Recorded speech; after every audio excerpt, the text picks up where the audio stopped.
উঠলো বাই, তো মন্দারমণি যাই। জুলাই মাসে 2 দিন ছুটি পাওয়ার পর আমরা অফিসের কয়েকজন কলিগ মিলে ঘুরে এলাম মন্দারমণিতে অনুত্রী বিচ রিসর্ট। নমস্কার, আমি সুদীপ্ত। দীপ্তর ডায়েরির আর একটা নতুন এপিসোডে আপনাদের সবাইকে স্বাগত। চ্যানেলে যদি নতুন হন তাহলে সাবস্ক্রাইব করে নেবেন, আর এই ভিডিওটা যদি ভালো লাগে তাহলে একটা লাইক কিন্তু অবশ্যই দেবেন।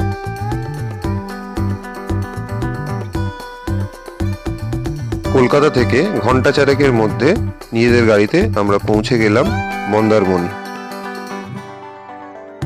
অনুত্রী বিচ রিসর্টে একদম সামনে দাঁড়িয়ে আছে।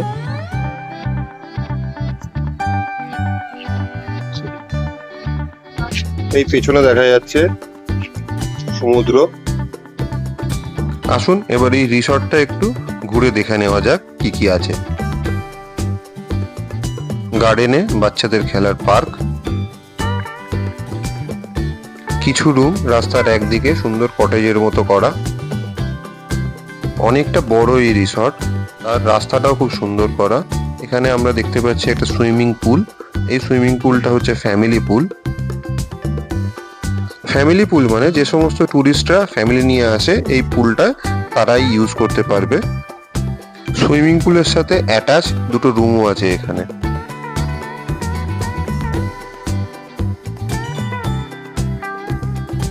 এই ডান দিকে একটা স্পা আছে, আর বাঁ দিকে দেখা যাচ্ছে আর একটা সুইমিং পুল। এই সুইমিং পুলটা যারা ফ্যামিলি ছাড়া আসেন তারা ইউজ করতে পারবেন। এই পুলটাও যথেষ্ট বড় এবং খুবই ভালো।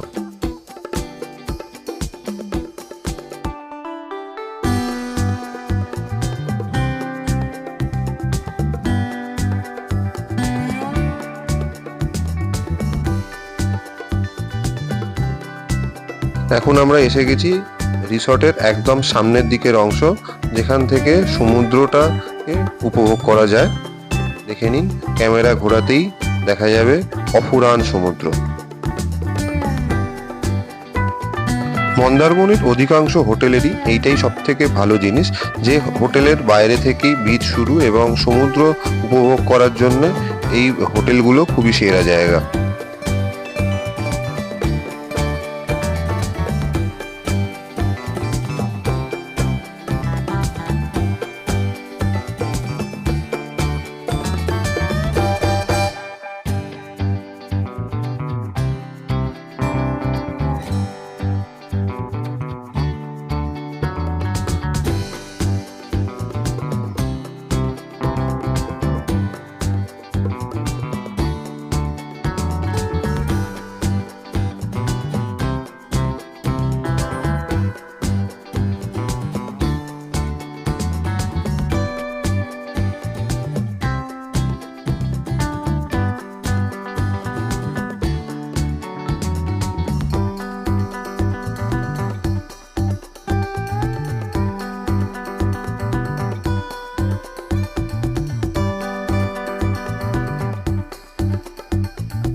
অনুত্রী বিচ রিসর্টের 107 নম্বর রুমে আমরা ছিলাম।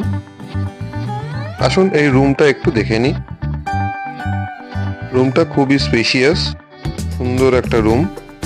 এই রুমের বিউটিটা হচ্ছে রুমের বাইরেই একদম সুইমিং পুল। বেসিক্যালি এটাকে সুইমিং পুল ভিউ রুমও বলা চলে।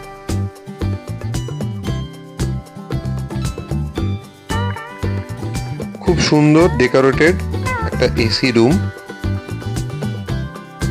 একটা ডবল বেড আছে, যেহেতু আমরা 3 জন ছিলাম এক্সট্রা পার্সনের জন্য আর একটা কট দেওয়া হয়েছিল। এছাড়া মেকআপ এরিয়া, একটা কালার টিভি,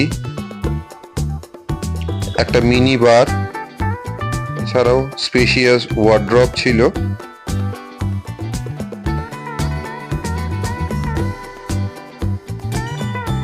খুব ভালো একটা বাথরুমও ছিল, যেটা একটা বাদিং এরিয়া আলাদা। এছাড়া কোমোড আর বেসিনও আছে।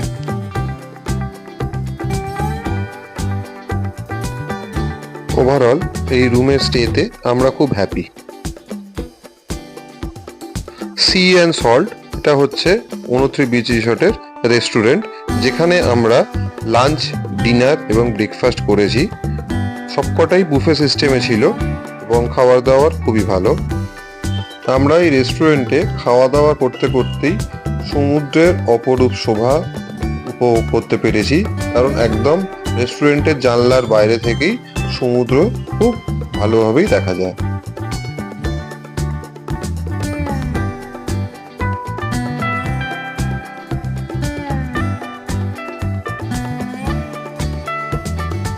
লাঞ্চের মেনুতে যে আনলিমিটেড পমফ্রেট ছিল সেটা কিন্তু আমাদের খুবই ভালো লেগেছিল। প্রত্যেক কটা পমফ্রেট খুব ভালো সাইজের এবং টেস্টও খুব সুন্দর ছিল।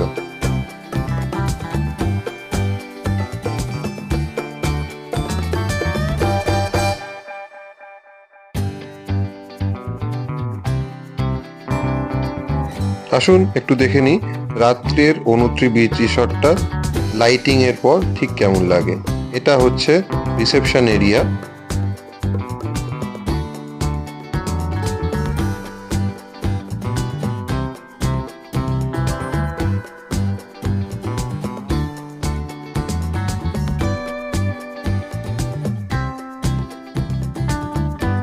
রাতের আলো জ্বলার পর রিসর্টের সৌন্দর্য দ্বিগুণ ভাবে বেড়ে গেল।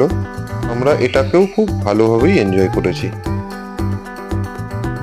হোটেলের বুকিং ডিটেলসটা আমি ডেসক্রিপশন বক্সে দিয়ে রাখবো, আপনারা প্রয়োজন মতো সেটা দেখে এই হোটেলটা বুক করতে পারেন। আশা করি আপনাদেরও আমাদের মতোই খুবই ভালো লাগবে।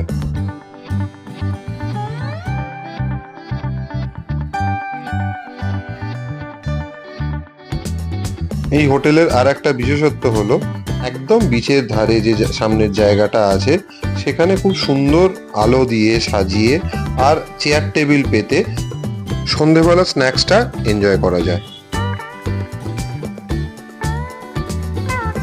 ডিনারের ব্যবস্থা রেস্টুরেন্টে বুফে সিস্টেমে। এখানে কিন্তু আমরা আনলিমিটেড মাটনও খুবই আনন্দ করে খেয়েছি। প্রত্যেক কটা মাটনের পিস খুবই নরম ছিল এবং সুস্বাদুও ছিল।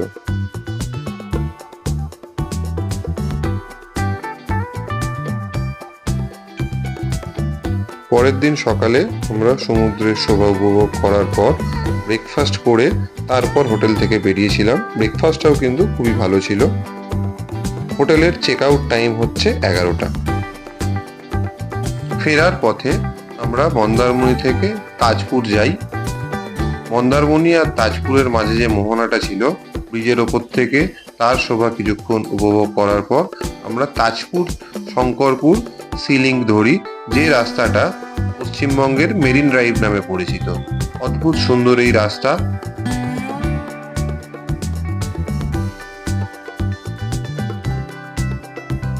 অনেকটা রাস্তা বাঁদিকে সমুদ্র রেখে ড্রাইভ করা যায়, যার অনুভূতি খুবই ভালো।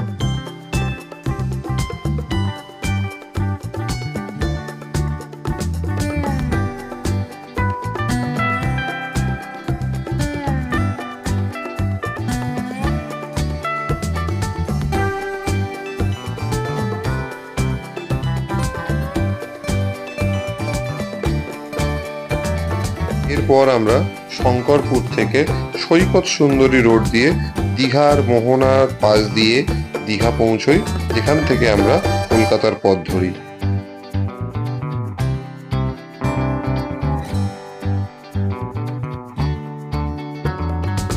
এই রাস্তা থেকে দীঘা মোহনা খুব সুন্দরভাবে দেখা যায়।